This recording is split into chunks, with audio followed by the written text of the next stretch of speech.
നമ്മൾ മലയാളികളെ എല്ലാവരെയും കഴിഞ്ഞ 3-4 ദിവസമായിട്ട് വല്ലാണ്ട് അലട്ടുന്നൊരു വാർത്തയാണ് കൊച്ചിയിലെ 4 വയസ്സുകാരിയുടെ മരണം, അല്ലെങ്കിൽ കൊലപാതകം എന്ന് തന്നെ പറയാം. ശരിക്കും എന്തെല്ലാം വാർത്തകൾ വന്നു പോയിട്ടും നമ്മുടെ മനസ്സിലെ ആ ഒരു വിങ്ങൽ ഇനിയും മാറിയിട്ടില്ല. ശരിക്കും നമ്മളെ ഏറ്റവും ഞെട്ടിച്ചൊരു കാര്യം ആ ഒരു കുഞ്ഞ് പീഡനത്തിനിരയായിട്ടുണ്ടെന്നുള്ള വിവരമാണ്. അതിനേക്കാളും ഉപരി പീഡിപ്പിച്ചത് അച്ഛൻ്റെ പിതാവിൻ്റെ സഹോദരനാണ് എന്നുള്ള കാര്യമാണ്. അതെ, നമുക്കറിയാം കഴിഞ്ഞ കുറച്ച് നാളുകളായിട്ട് കേരളത്തിൽ വരുന്ന വാർത്തകൾ, പ്രത്യേകിച്ചും ഈ 2025 പറഞ്ഞതിന് ശേഷം ഒട്ടും ശുഭകരമല്ലാത്ത, കേരളം ഇതുവരെ കണ്ടിട്ടില്ലാത്ത കുറേയധികം വാർത്തകളാണ് നമ്മൾ ഞെട്ടിക്കുന്നത്. കൊലപാതകം, അച്ഛനെ അമ്മയൊക്കെ തല്ലിക്കൊല്ലുക, പെങ്ങളെ കൊല്ലുക, കാമുകിയെ കൊല്ലുക, ചുട്ടുകൊല്ലുക, ഇങ്ങനെയുള്ള പരിപാടികളാണ്. അക്കൂട്ടത്തിൽ ഈ ബലാത്സംഗങ്ങൾ അല്ലെങ്കിൽ റേപ്പുകൾ സ്വാഭാവികമെന്ന രീതിയിൽ ഇപ്പോൾ കേരളത്തിൽ കൃത്യമായിട്ട് നടക്കുന്നുണ്ട്. പ്രത്യേകിച്ച് കുഞ്ഞുങ്ങളെ, 10 വയസ്സിൽ താഴെയുള്ള കുഞ്ഞുങ്ങളെ അവനവൻ്റെ വീട്ടിൽ തന്നെ പീഡനങ്ങൾ അനുഭവിക്കുന്നതായിട്ട് ഒരുപാട് റിപ്പോർട്ടുകൾ പുറത്തു വരുന്നുണ്ട്. അപ്പോഴും ഈ പെൺകുട്ടിയുടെ വാർത്ത വരുന്നത് ഇങ്ങനെയാണ്: അമ്മ പെൺകുഞ്ഞുമായിട്ട് അംഗനവാടിയിൽ നിന്ന് പെൺകുഞ്ഞിനെ വിളിച്ചുകൊണ്ട് 3-4 വയസ്സുകാരിയെ പെൺകുഞ്ഞിനെ വിളിച്ചുകൊണ്ട് എവിടേക്ക് പോകുന്നു. എന്നിട്ട് അവരൊരു പാലത്തിൻ്റെ അവിടെ, കൊച്ചിയിൽ അവിടെ ഒരു പാലത്തിൻ്റെ അവിടെ ചെന്ന് നിന്നുകൊണ്ട് പാലത്തിലേക്ക് കയറി പോകുന്നു. തിരിച്ചു വരുമ്പോൾ കുട്ടി കയ്യിലില്ല. അങ്ങനെ അമ്മ തന്നെ കുഞ്ഞിനെ പുഴയിലെറിഞ്ഞു കൊന്നു എന്ന വാർത്തകളൊക്കെയാണ് ആദ്യം കേൾക്കുന്നത്. അങ്ങനെ അതിൻ്റെ മരണവും കാര്യങ്ങളും അനുശോചനങ്ങളും ആദരാഞ്ജലികളും ഒക്കെ അയക്കുന്നു. അച്ഛനും കൊച്ചച്ഛനും ഒക്കെ ഭയങ്കര കരച്ചിലും കാര്യങ്ങളും എല്ലാം കാണിക്കുന്നു. അച്ഛൻ കുറേ കുറ്റങ്ങൾ അമ്മയെ പറയുന്നു, അമ്മയെ പോലീസ് അറസ്റ്റ് ചെയ്യുന്നു, റിമാൻഡ് ചെയ്യുന്നു. അങ്ങനെ ഭയങ്കര കോലാഹലമല്ല, എല്ലാവർക്കും സങ്കടം തന്നെ. അങ്ങനെ ചെയ്തല്ലോ, അവർക്ക് എന്തോ പ്രശ്നങ്ങളുണ്ട്, ഇതിനു മുമ്പും കുഞ്ഞുങ്ങളെ കൊന്ന അമ്മമാരും ആ അമ്മ ആത്മഹത്യ ചെയ്ത കഥയും ഒക്കെ നമുക്കറിയാം. എനിവേ, പക്ഷേ അന്ന് രാത്രി എനിക്കൊന്ന് പോലീസ് എന്തെല്ലാം അറിയാമായിരിക്കും. പോസ്റ്റ്മോർട്ടം റിപ്പോർട്ട് കിട്ടിയപ്പോൾ തന്നെ പോലീസ് ഇത് മറച്ചു വെച്ചിരുന്നതായിരിക്കാം, പ്രതി രക്ഷപ്പെടാതിരിക്കാൻ വേണ്ടിയിട്ട്. എനിവേ, പിറ്റേ ദിവസം അല്ലെങ്കിൽ അന്ന് രാത്രി തന്നെ ബ്രേക്കിംഗ് ന്യൂസ് ആയിട്ട് വരികയാണ് ആ പിഞ്ചു കുഞ്ഞ്, 4 വയസ്സുകാരിയായ പിഞ്ചു കുഞ്ഞ് കഴിഞ്ഞ 1.5 വർഷമായിട്ട് അതിക്രൂരമായ രീതിയിൽ പീഡനം അനുഭവിക്കുകയായിരുന്നു, പീഡിപ്പിച്ചിരിക്കുകയായിരുന്നു. മരിക്കുന്നതിൻ്റെ അന്ന് രാവിലെ പോലും ആ കുഞ്ഞിനെ ലൈംഗികമായി ദുരുപയോഗം ചെയ്തിരുന്നു എന്ന ഞെട്ടിക്കുന്നതെന്ന് പറഞ്ഞാൽ അത് കുറഞ്ഞു പോകും. ഇപ്പോഴും നമ്മൾ മാധ്യമപ്രവർത്തകർ അതിൻ്റെ ഷോക്കിൽ നിന്ന് മാറിയിട്ടില്ല. മറ്റു വാർത്തകൾ ചെയ്യുമ്പോഴും വായിക്കുമ്പോഴും ഇപ്പോൾ ഒരു ദീർഘനിശ്വാസം, ദൈവമേ ഇത് നമ്മുടെ തൊട്ടടുത്താണല്ലോ സംഭവിച്ചിരിക്കുന്നത്, എങ്ങനെ സാധിക്കുന്നു, കണ്ണേതാണ്, കാലേതാണ്, ചെവി ഏതാണെന്ന് പറഞ്ഞു കൊടുത്താൽ മാത്രം തിരിച്ചറിവുള്ള ഒരു പ്രായം. ആ പ്രായത്തിൽ ആ കുഞ്ഞിനെ എങ്ങനെ ചെയ്യാൻ ആ നരാധമന് തോന്നിയെന്നുള്ള ചോദ്യമാണ് ബാക്കി മുഴച്ചു നിൽക്കുന്നത്. ഇതിൽ ആരൊക്കെ പങ്കാളികളായിട്ടുണ്ടെന്നുള്ള ാണ് അതിൽ ഏറ്റവും വലിയ ഞെട്ടിപ്പിച്ചത്. അത് ചെയ്ത ആളെ കണ്ടപ്പോഴാണ് നാട്ടുകാരും പോലീസുകാരും ഞെട്ടിപ്പോയത്. കാരണം വേറൊന്നുമല്ല, കുഞ്ഞിൻ്റെ മരണത്തിന് തൊട്ടടുത്ത് നിന്നുകൊണ്ട് സ്വന്തം അച്ഛൻ്റെ ഇയാൾ ബൈറ്റ്സും മറ്റ് സാറ്റലൈറ്റ് ചാനലുകൾക്കൊക്കെ ബൈറ്റ്സും കൊടുത്തിട്ടുണ്ട്. എന്തിനാ എൻ്റെ കുഞ്ഞു പോയല്ലോ എന്ന് പറഞ്ഞ് ഏങ്ങലടിച്ച് കരയുന്നു. ഭയങ്കര ഷോ ഓഫും പ്രകടനങ്ങളും, ഓവർ കരച്ചിട്ട് മുതലക്കണ്ണീരും ഒക്കെ കാണിക്കുന്നു. അതിനുശേഷം അതൊക്കെ വെച്ചിട്ട് വ്ളോഗേഴ്സൊക്കെ റിയാക്ട് ചെയ്യുന്നുണ്ടായിരുന്നു. എന്തു തന്നെയായാലും അവളുടെ മുഖം ആൾക്കാരുടെ ഹൃദയത്തിൽ പതിഞ്ഞിട്ടുണ്ട്. കാരണം ഇവനാണത് ചെയ്തതെന്ന് ആൾക്കാർക്ക് ഏതാണ്ടൊക്കെ മനസ്സിലായിട്ടുണ്ട്. എന്തായാലും പോലീസ് കൃത്യമായിട്ട് അവൻ അറസ്റ്റ് ചെയ്യുന്നു. അച്ഛൻ്റെ അനിയൻ, കൊച്ചച്ഛൻ കൂട്ടുകിടക്കാൻ ചെല്ലുന്ന വ്യാജേന ചെല്ലുന്നു. ആ കുഞ്ഞിനെ, സ്വന്തം രക്തമാണ്, സ്വന്തം മകളാണ് ഒരു തരത്തിൽ പറഞ്ഞു കഴിഞ്ഞാൽ. അച്ഛൻ്റെ അനിയൻ എന്ന് പറഞ്ഞാൽ കൊച്ചച്ഛൻ. എന്തിനാണ് കൊച്ചച്ഛൻ എന്ന് വിളിക്കുന്നത്? മാമാന്ന് വിളിച്ചാൽ പോരെ? ചെറിയ അച്ഛൻ അല്ലെങ്കിൽ ഇളയച്ഛൻ, അച്ഛൻ്റെ അനിയൻ എന്ന് പറഞ്ഞാൽ അച്ഛൻ്റെ സ്ഥാനം തന്നെ എന്നാണ് പണ്ടുള്ളവർ പറഞ്ഞു പഠിപ്പിച്ചിരുന്നത്. പക്ഷേ അങ്ങനെ അല്ലായിരുന്നു എന്ന് ഈ കുഞ്ഞിൻ്റെ മരണത്തോടുകൂടി നമുക്ക് മനസ്സിലാവും. നമ്മൾ വിചാരിക്കും ഇതോടെ കഴിഞ്ഞു. പക്ഷെ അങ്ങനെയല്ല. ഇപ്പോൾ എത്ര എണ്ണമായി? ഒന്ന് വണ്ടിപ്പെരിയാർ, അങ്ങനെ വണ്ടിപ്പെരിയാർ ഇതുപോലുള്ള ഒരു കുഞ്ഞിൻ്റെ കേസ്, നമ്മുടെ ആലുവയിലെ കുഞ്ഞിനെ പീഡിപ്പിച്ചു കൊന്ന കേസ്, ഓരോ കേസുകൾ വരുമ്പോഴും നമ്മൾ മാധ്യമപ്രവർത്തകരും പോലീസുകാരും ഒക്കെ ചിന്തിക്കും ഇതോടെ കഴിഞ്ഞു, ഇതിനൊരു അവസാനമില്ല, ആഗ്രഹിക്കും. പക്ഷെ ഓരോ പ്രാവശ്യവും കുഞ്ഞുങ്ങളുടെ റേപ്പുകൾ റിപ്പോർട്ട് ചെയ്യുമ്പോൾ, റേപ്പ് കൊലപാതകങ്ങൾ റിപ്പോർട്ട് ചെയ്യുമ്പോൾ, ഓരോ പ്രാവശ്യവും റിപ്പോർട്ട് ചെയ്ത കേസുകൾ കഴിഞ്ഞതിനേക്കാളും ക്രൂരവും നിഷ്ഠൂരവും മാരകവുമാണ് എന്നുള്ളതാണ്. നമ്മുടെ സമൂഹം ഇത് എങ്ങോട്ടാണ് പോകുന്നത്? ശിക്ഷ കുറഞ്ഞതിൻ്റെ ആയിരിക്കണമല്ലേ ഇതിങ്ങനെയൊക്കെ? ശരിക്കും ഈ പറഞ്ഞ പോലെ തന്നെ ശിക്ഷിക്കപ്പെട്ട് കഴിഞ്ഞാലും അല്ലെങ്കിൽ തൂക്കുമരമൊന്നും കിട്ടില്ല എന്നൊരു ഉറപ്പ് ഇവർക്കൊക്കെ ഉണ്ടായിരിക്കാം. നമുക്ക് പറയാതിരിക്കാൻ സാധിക്കില്ല. നീതിന്യായ വ്യവസ്ഥകളൊക്കെ ബഹുമാനിച്ചുകൊണ്ട് തന്നെ പറയട്ടെ. അത് അത്തരം ശിക്ഷകളിലുള്ള ഒരു കുറവും ശിക്ഷകളിൽ പേടിയില്ലാത്തൊരവസ്ഥയും ഒക്കെ ഇത്തരം കുറ്റവാളികൾ പെരുകാനായിട്ട് കേരളത്തിൽ വലിയൊരു കാരണമാകുന്നുണ്ട്. ഈ അറബി നാട്ടിലേക്ക് പോലെ തന്നെ കഴുത്തും അല്ലെങ്കിൽ മറ്റു ശരീരഭാഗങ്ങളൊന്നും വെട്ടണമെന്ന് നമ്മൾ പറയുന്നില്ല. പക്ഷേ തക്കതായ ശിക്ഷ, അല്ലെങ്കിൽ മരണം വരെ ഓർക്കുന്ന ശിക്ഷ, അല്ലെങ്കിൽ അവരുടെ മറ്റ് ശിഷ്ടകാലം സ്വാതന്ത്ര്യമായിട്ട് ജീവിക്കാൻ അനുവദിക്കാത്ത തരത്തിലുള്ള ശിക്ഷയെങ്കിലും ഏറ്റവും കുറഞ്ഞ പക്ഷം ഇത്തരത്തിലുള്ള നരാധമന്മാർക്ക് കിട്ടേണ്ടതുണ്ട്. ശാരീരിക പ്രധാനപ്പെട്ട കാര്യം നമ്മൾ ആലോചിച്ച് നോക്കി. പറഞ്ഞ പോലെ നമ്മുടെ പല കുടുംബങ്ങളിലും ഇത്തരം ട്രോമകൾ അനുഭവിക്കുന്ന ഒരുപാട് കുഞ്ഞുങ്ങളുണ്ടാവും. പലപ്പോഴും ഇത്തരം കാര്യങ്ങൾ വെളിയിൽ പറയുന്ന അവസ്ഥ ഉണ്ടായില്ല. കാര്യം ചെറിയ പ്രായമാണ്. ആൺകുഞ്ഞാണെങ്കിലും പെൺകുഞ്ഞാണെങ്കിലും തങ്ങൾ അനുഭവിക്കുന്നത് പീഡനമാണ് എന്ന് പോലും തിരിച്ചറിയാൻ പറ്റാത്ത പ്രായത്തിലാണ് ഈ കുഞ്ഞുങ്ങളുള്ളത്. നമ്മൾ നേരത്തെ ചർച്ചയ്ക്ക് മുന്നേയൊക്കെ സംസാരിച്ചപ്പോൾ സ്വന്തം കൈയേതാണ്, കാലേതാണ്, മൂക്കേന്നൊക്കെ പഠിച്ചു വരുന്ന പ്രായത്തിലാണ് ചെറിയ കുഞ്ഞുങ്ങളാണ്. അവരൊക്കെ തനിക്കേൽക്കുന്ന ഈ ഒരു പീഡനം അല്ലെങ്കിൽ ശാരീരിക ഉപദ്രവം പീഡനമാണ് എന്ന് തിരിച്ചറിയാൻ പോലുമുള്ളൊരു ബുദ്ധിശേഷിയോ അല്ലെങ്കിൽ അങ്ങനത്തുള്ള ചിന്താശേഷിയോ പോലും ഡെവലപ്പ് ആകാത്ത പ്രായമാണ്. അതാണ് ഏറ്റവും സുരക്ഷിതമായിട്ട് നമ്മൾ കരുതുന്ന അമ്മയുടെ കരങ്ങൾ തന്നെ ഈ കുഞ്ഞിനെ കൊല്ലുന്നു. അതിനോടൊപ്പം തന്നെ അച്ഛനെ പോലെ തന്നെ ആ കുഞ്ഞ് സ്നേഹിക്കുന്ന, ആ കുഞ്ഞ് ഒരുപാടധികം സ്നേഹിച്ചിരുന്ന കൊച്ചച്ഛൻ തന്നെ കൂട്ടുകിടക്കുന്ന, സ്വന്തം ഈ പറഞ്ഞ കണക്ക് കുഞ്ഞിനോടൊപ്പം കിടക്കാനായിട്ട് വരുന്നു എന്നുള്ള വ്യാജന വരുന്ന ഈ ഒരു കൊച്ചച്ഛൻ തന്നെ നിരന്തരമായിട്ട് കഴിഞ്ഞ ഏതാണ്ട് 1.5 വർഷത്തോളം ഇല്ലേ 2 വർഷത്തോളം ഈ ഒരു കുഞ്ഞിനെ 2.5 വയസ്സ് മുതൽ ഏതാണ്ട് 1 വർഷത്തോളം കുഞ്ഞ് ഈ ഒരു പീഡനം അനുഭവിച്ചു എന്നുള്ളതാണ്.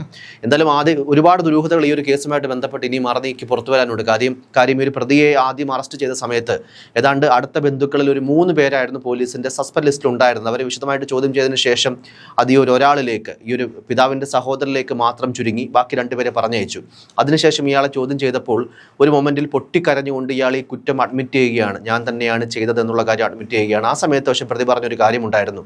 ഈ കാര്യം കുട്ടിയെ പീഡിപ്പിക്കുന്നുണ്ട് എന്നുള്ള വിവരം കുട്ടി തന്നെ കുട്ടിയുടെ അമ്മയോട് പറഞ്ഞിരുന്നു എന്നുള്ള കാര്യമാണ്. പക്ഷേ എന്തായാലും ഇപ്പോൾ ഏറ്റവും ഒടുവിലായിട്ട് നമ്മൾ ഈ ഡിസ്കഷൻ ചെയ്യുന്ന സമയത്ത് വന്നൊരു അപ്ഡേഷൻ കുട്ടിയുടെ അമ്മയ്ക്ക് അറിയില്ലായിരുന്നു എന്നുള്ള കാര്യമൊക്കെയാണ്. എന്തായാലും സത്യാവസ്ഥ ഇനിയും അറിയേണ്ടതുണ്ട്. കുട്ടി പീഡിപ്പിക്കപ്പെട്ടിരുന്നു എന്നുള്ള വാർത്ത അറിഞ്ഞപ്പോൾ മുതൽ ഈ ഒരു അമ്മ മാനസികമായിട്ട് തകർന്ന അവസ്ഥയിലായിരുന്നു. എന്നാൽ മറ്റ് മാനസിക പ്രശ്നങ്ങളൊന്നും ഈ ഒരു അമ്മയ്ക്കില്ല എന്നുള്ള കാര്യം കൂടി പോലീസ് പറയുന്നുണ്ട്. മറ്റ് മാനസിക ബുദ്ധിമുട്ടുകളോ അല്ലെങ്കിൽ ഈ പിതാവിൻ്റെ കുടുംബം ആരോപിക്കുന്ന കണക്കുള്ള മാനസിക പ്രശ്നങ്ങളോ ബുദ്ധി വളർച്ചയില്ലായ്മയൊന്നും ഈ ഒരു അമ്മയ്ക്കില്ല എന്നുള്ള കാര്യം കൂടി എന്തായാലും പറയുന്നുണ്ട്. ശാരീരിക വല്ലാണ്ട് നമ്മളെ ഇല്ലേ അസ്വസ്ഥരാക്കുന്നു. അതായത് ഇപ്പോൾ നമുക്ക് ചിന്തിക്കേണ്ടിയിരിക്കുന്നു, നമുക്കൊന്നും അസ്യൂം ചെയ്ത് പറയാൻ സാധിക്കത്തില്ല എങ്കിൽ പോലും 2 പേരും 2 തരത്തിലുള്ള മൊഴികളാണ്, വ്യത്യസ്തങ്ങളായ മൊഴികളാണ് വരുന്നതെന്നാണ് പോലീസിന്റെ ഭാഗത്ത് നിന്ന് അറിയാൻ സാധിച്ചത്. കാരണം ഇങ്ങനെ ഒരു സംഭവം നടന്നു, ഈ പറയുന്ന പോലെ തന്നെ കൊച്ചച്ഛൻ പീഡിപ്പിക്കുന്നെന്ന് പറയാനൊന്നും ആ കുട്ടിക്ക് അറിഞ്ഞുണ്ടാവില്ല. ഇങ്ങനെ ഉപദ്രവിക്കുന്നു അല്ലെങ്കിൽ എന്തെങ്കിലും ചെയ്യുന്നു എന്ന രീതിയിൽ അമ്മയെ സൂചിപ്പിച്ചപ്പോൾ അമ്മ ആ പറയപ്പെടുന്ന ഈ നിഷ്ഠൂരനായ ഈ വൃത്തികെട്ടവനെ അടിച്ചു എന്ന രീതിയിലാണ് അയാൾ പോലീസിന് മൊഴി നൽകിയിരിക്കുന്നത്. ക്വസ്റ്റ്യൻ ചെയ്തു, അടിച്ചു എന്നൊക്കെ പറയുന്നു. പക്ഷേ അമ്മയ്ക്ക്, അതായത് ഈ പെൺകുട്ടിയുടെ അമ്മയെന്ന് പറയുന്ന സ്ത്രീക്ക് അതിനെക്കുറിച്ചൊന്നും അറിയില്ല. അങ്ങനെ ഒരു സംഭവം ഉണ്ടായെന്ന മട്ടില്ല. സ്വാഭാവികമായിട്ടും ഒരമ്മയാണെങ്കിൽ, നാച്ചുറൽ ആയിട്ടുള്ള ഒരു അമ്മയാണ് എങ്കിൽ സ്വാഭാവികമായിട്ടും ഒരു മകളെ ഇങ്ങനെ ചെയ്യുന്നു എന്ന് കണ്ടു കഴിഞ്ഞാൽ മകളെ കൊല്ലുന്നതിന് പകരം നാച്ചുറലി എന്താണ് അവർ ചെയ്യുക? ഇവനെ പിടിപ്പിക്കുകയോ അല്ലെങ്കിൽ ഇവനെ ഒന്നെങ്കിൽ പോലീസിൽ കേസ് കൊടുക്കുകയോ അല്ലെങ്കിൽ ഇത് കൃത്യമായിട്ട് അറിയിക്കേണ്ട ആൾക്കാരെ അറിയിക്കുകയോ ചെയ്യാം. അപ്പോൾ ഇതിലൊക്കെ എന്തോ ദുരൂഹത മണക്കുന്നുണ്ടെന്നാണ് പോലീസിന്റെ ഭാഷ്യം. കാരണം എന്തുകൊണ്ട് ഇയാളെ ഒന്നും ചെയ്യുന്നില്ല, അവനെ ജീവിക്കാൻ അനുവദിക്കുകയും പകരം സ്വന്തം മകളെ എറിഞ്ഞു കൊല്ലുകയും ചെയ്യുമ്പോൾ ഇനി ഇവർ തമ്മിൽ അങ്ങനെ എന്തെങ്കിലും ഒരു ഗൂഢാലോചന, ഇതിൽ കൂടുതൽ പേര് പങ്കാളികളായിട്ടുണ്ടോ? അതുമാത്രമല്ല ഈ പ്രതിയെ സംബന്ധിച്ചിടത്തോളം ഇയാൾക്ക് കൊച്ചു കുട്ടികളോട്, അതായത് പ്രകൃതി വിരുദ്ധതയ്ക്കാണ് ഇയാൾക്ക് കുറെ കൂടെ താല്പര്യം. ഇയാളൊരു ലൈംഗിക വൈകൃതത്തിന് അടിമയാണ്, കുട്ടികളോടാണ് അയാൾ താല്പര്യം. മിക്കപ്പോഴും പുറത്തുനിന്ന് വരുന്ന കുട്ടികൾക്കൊക്കെ മിഠായികളും ടോയ്സും ഒക്കെ ഇയാൾ വെറുതെ വാങ്ങിച്ചു കൊടുക്കുമ്പോൾ എത്ര നല്ല ആള്, എത്ര നല്ല മനുഷ്യൻ, കുഞ്ഞുങ്ങളോട് ഇത്ര സ്നേഹമുള്ള മനുഷ്യൻ എന്നാണ് മറ്റുള്ളവർ ചിന്തിച്ചിരുന്നത്. പക്ഷെ അങ്ങനെയല്ല, അയാൾ കുട്ടികളെ ലക്ഷ്യം വെച്ചിരുന്നത് ഇങ്ങനെയുള്ള കാര്യങ്ങൾക്ക് വേണ്ടിയിട്ടായിരുന്നു. ഇനി കൂടുതൽ കുട്ടികളെ ഇയാൾ പീഡിപ്പിച്ചിട്ടുണ്ടോ എന്ന് അറിയില്ല. എന്തായാലും സ്വന്തം ചേട്ടൻ്റെ മകളോട്, അതായത് മകളുടെ സ്ഥാനത്തുള്ള മകൾ തന്നെയാണ് അങ്ങനെ കാണിക്കേണ്ട ആ മനുഷ്യന് അത് അവളോട് ചെയ്യാമെങ്കിൽ ഉറപ്പായിട്ടും പുറത്തുള്ള കുട്ടികളെ എന്തായാലും ഇയാൾ വെറുതെ വിട്ട് കാണില്ല. തീർച്ചയായിട്ടും പറഞ്ഞ കണക്ക് തന്നെ പൊതുസമൂഹത്തിലൊക്കെ വലിയ രീതിയിലുള്ളൊരു എല്ലാവരുമായിട്ട് സംസാരിക്കുന്ന രീതിയൊന്നുമില്ല. കുറച്ച് അന്തർമുഖനാണ്, അല്ലെങ്കിൽ എല്ലാവരുമായിട്ട് പെട്ടെന്ന് ഇന്ററാക്ട് ചെയ്യുന്ന ഒരു വ്യക്തിയൊന്നുമില്ല. പക്ഷേ ഒരു ഡീസന്റ് ഇമേജ് ഒക്കെ സമൂഹത്തിൽ ഉണ്ടായിരുന്ന ഒരു വ്യക്തി തന്നെയാണ്. കുട്ടികളോട് വളരെ പെട്ടെന്ന് അടുപ്പം കാണിക്കുന്നു, കുട്ടികൾക്ക് ചോക്ലേറ്റും ടോയ്സും ഒക്കെ എത്തിക്കുന്നു. അതുകൊണ്ട് തന്നെ ഇനിയും ഈ പരിസരത്തെ തന്നെ മറ്റു കുട്ടികളൊക്കെ പീഡിപ്പിക്കപ്പെട്ടിട്ടുണ്ട് തുടങ്ങിയ കാര്യങ്ങളൊക്കെ എന്തായാലും ഈ പ്രതിയെടുക്കുള്ള ഇന്റർഗേഷനിൽ, ഈ ചോദ്യം ചെയ്യലിൽ പോലീസ് തുടർന്ന് ചോദിക്കുന്നുണ്ട്. അതുപോലെ തന്നെ ഈ അയൽവാസികളുമായിട്ടൊക്കെ ബന്ധപ്പെട്ട് തന്നെ പോലീസ് മൊഴിയെടുപ്പ് ഇപ്പോഴും നടത്തിക്കൊണ്ടിരിക്കുകയാണ്.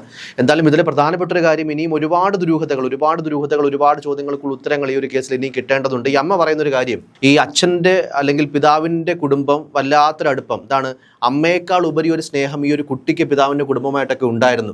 അല്ലെങ്കിൽ താൻ ഈ ഒരു അച്ഛൻ്റെ വീട്ടിൽ അല്ലെങ്കിൽ അവരുടെ ഭർത്താവിൻ്റെ വീട്ടിൽ നിൽക്കുമ്പോൾ അവർക്ക് അവിടെ വല്ലാത്തൊരു ഒറ്റപ്പെടൽ അനുഭവപ്പെട്ടിരുന്നു. അതുകൊണ്ട് തന്നെ അവർക്ക് ഏറ്റവും ഇഷ്ടപ്പെട്ട മകളെ ഇല്ലാതാക്കി കഴിഞ്ഞുകൊണ്ട്, അല്ലെങ്കിൽ ഇല്ലാതാക്കിയാൽ ആ കുടുംബത്തോട് പ്രതികാരം തീർക്കുന്ന മുറയ്ക്കാണ് ഈ ഒരു കുഞ്ഞിനെ ഇല്ലാതാക്കിയത് തുടങ്ങിയ കാര്യങ്ങളൊക്കെയാണ് ഒരു അമ്മ പറയുന്നത്. അതൊരിക്കലും നമുക്ക് ഡൈജസ്റ്റ് ചെയ്യാൻ പറ്റുന്ന ഒരു കാര്യമല്ല, ഒരു ഭാഷ്യമാണെന്ന് തോന്നി. അത് ഞാനും വായിച്ചിരുന്നു ആ സ്റ്റേറ്റ്മെന്റ്. പക്ഷെ അങ്ങനെ ഒരു അമ്മയ്ക്ക് എങ്ങനെയാണ് ചെയ്യാൻ സാധിക്കുക? കാരണം ഈ ലോകത്ത് മകളുടെ ഹൃദയം അല്ലെങ്കിൽ മകന്റെ ഹൃദയം വേദനിച്ചാൽ ആദ്യം പൊള്ളുന്നത് അമ്മയ്ക്കാണെന്നാണ് ലോകതത്വം. സോ ആ അമ്മ എങ്ങനെയാണ് സ്വന്തം കൈകൊണ്ട് മകളെ വലിച്ചെറിഞ്ഞ് ഇത്രയും ക്രൂരമായി കൊന്നുകളയുന്നതെന്ന് ചിന്തിച്ചു. അത് മാത്രമല്ല, മറ്റേ പ്രതിയുടെ സാക്ഷ്യം അനുസരിച്ച് അല്ലെങ്കിൽ മൊഴി അനുസരിച്ച് പീഡിപ്പിക്കപ്പെട്ടിരുന്ന വിവരം അമ്മയ്ക്ക് അറിയാമെന്നും പറയുന്നു. അപ്പോൾ എന്തായാലും പോലീസ് തീർച്ചയായിട്ടും കൃത്യമായ മൊഴികൾ എടുക്കുകയും കണ്ടെത്തുകയും ചെയ്യുമെന്നും നമുക്ക് പ്രതീക്ഷിക്കാം, അല്ലേ? തീർച്ചയായിട്ടും. എന്തായാലും ഈ പറഞ്ഞ പോലെ കളമശ്ശേരിയിലേക്ക് തന്നെ ഈ ഫോറൻസിക് സർജൻ അടക്കം അവരുടെയൊക്കെ തന്നെ ഒരു എഫേർട്ടും വലിയ രീതിയിൽ എടുത്തു പറയേണ്ടതുണ്ട്. കാരണം മരണകാരണം മുങ്ങി മരണമാണ്, അല്ലെങ്കിൽ ഈ ഒരു ഈ പാലത്തിൽ നിന്ന് താഴേക്ക് എറിഞ്ഞപ്പോഴുണ്ടായിട്ടുള്ള ശക്തമായുള്ള തലയ്ക്ക് ഏറ്റിട്ടുള്ള ആഘാതമാണ് മരണകാരണം എന്നൊക്കെ കണ്ടെത്തിയിരുന്നു. പിന്നീടാണ് വിദഗ്ധമായ പരിശോധനയിൽ പോസ്റ്റ്മോർട്ടത്തിൽ ഈ സ്വകാര്യ ഭാഗത്തുൾപ്പെടെ പലയിടത്തും മുറിവുകളും പാടുകളും ഒക്കെ കണ്ടതിന്റെ അടിസ്ഥാനത്തിലാണ് ഇങ്ങനൊരു പീഡിപ്പിക്കപ്പെട്ടിട്ടുണ്ടാകാം എന്നൊരു കാര്യം ഈ ഒരു വിഭാഗം ഫോറൻസിക് സർജൻ പോലീസിനോട് പറയുന്നത്. തുടർന്നുണ്ടായിട്ടുള്ള അന്വേഷണത്തിലും മൊഴിയെടുപ്പിലും ഒക്കെയാണ് എന്തായാലും ഈ ഒരു വലിയൊരു ട്വിസ്റ്റ് അല്ലെങ്കിൽ വലിയൊരു ഒരു ദുരൂഹത മറനീങ്ങിയത്.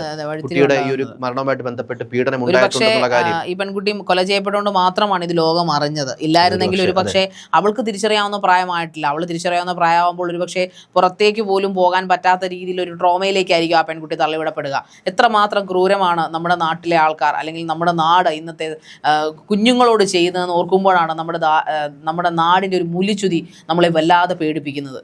ശരി, ഒരു കാര്യം കൂടെ ഒറ്റ കാര്യം കൂടെ പറഞ്ഞ് അവസാനിപ്പിക്കാൻ തോന്നുന്നു. അതായത് എന്നെ വല്ലാണ്ട് ഈ പറഞ്ഞ കണക്ക് ചിന്തിപ്പിച്ചൊരു കാര്യം, അല്ലെങ്കിൽ കുറേ അധികം ആൾക്കാർ ഇപ്പോഴും ആ അമ്മയെ സപ്പോർട്ട് ചെയ്യുന്നുണ്ട്. അതായത് ചില പ്രധാനപ്പെട്ട ഓൺലൈൻ ചാനൽസ് അടക്കം പറഞ്ഞൊരു കാര്യമുണ്ട്. അതായത് ഈ ഒരു അമ്മയ്ക്ക് അറിയാമെങ്കിൽ പോലും അല്ലെങ്കിൽ തൻ്റെ കുഞ്ഞ് ഇനിയും ഭാവിയിൽ പീഡിപ്പിക്കപ്പെട്ടേക്കാം, കുഞ്ഞിൻ്റെ ഈ ബാക്കിയുള്ള വളർച്ച അല്ലെങ്കിൽ അവരുടെ യൗവനം അവരുടെ ജീവിതമൊക്കെ എന്താകുമെന്ന് കണ്ടുകൊണ്ട് അമ്മ ആ കുഞ്ഞിനെ രക്ഷിച്ചെടുത്തു എന്നൊക്കെയുള്ള രീതിയിലുള്ള ഒരു ഫ്രെയിമിംഗ് ഒക്കെ ഞാൻ കാണുകയുണ്ടായി. ഒരു രീതിയിലും എനിക്ക് അംഗീകരിക്കാൻ പറ്റുന്ന സ്റ്റേറ്റ്മെന്റ് അല്ല. ജന്മം കൊടുക്കുന്ന അമ്മയാണ് എന്നുള്ളത് കൊണ്ട് തന്നെ അമ്മയ്ക്ക് ജന്മം എടുക്കാനുള്ള അവകാശമുണ്ടെന്ന് വിശ്വസിക്കുന്ന വലിയൊരു സമൂഹം നമ്മുടെ മലയാളികൾക്കിടയിൽ തന്നെയുണ്ട്. അതാ കുഞ്ഞല്ലേ തീരുമാനിക്കേണ്ടത്. അങ്ങനെ അത്ര നീതിയും ഉള്ളവളായിരുന്നെങ്കിൽ എന്തുകൊണ്ടാണ് പ്രതിയെ കൊന്നില്ല? അത് ചെയ്യേണ്ട കാര്യം ഒന്നുകിൽ പറഞ്ഞ കണക്ക് അത് കൃത്യമായിട്ട് അഡ്രസ് ചെയ്യുക, ആ പ്രതിയെ നിയമത്തിന് മുന്നിൽ കൊണ്ടുവരാനുള്ള അവസരം ഉണ്ടായിട്ട് പോലും അത് ഇല്ലാതാക്കിയ ആ ഒരു അമ്മയാണെന്നാണ് ഞാൻ ഇതുവരെ മനസ്സിലാക്കുന്നത്.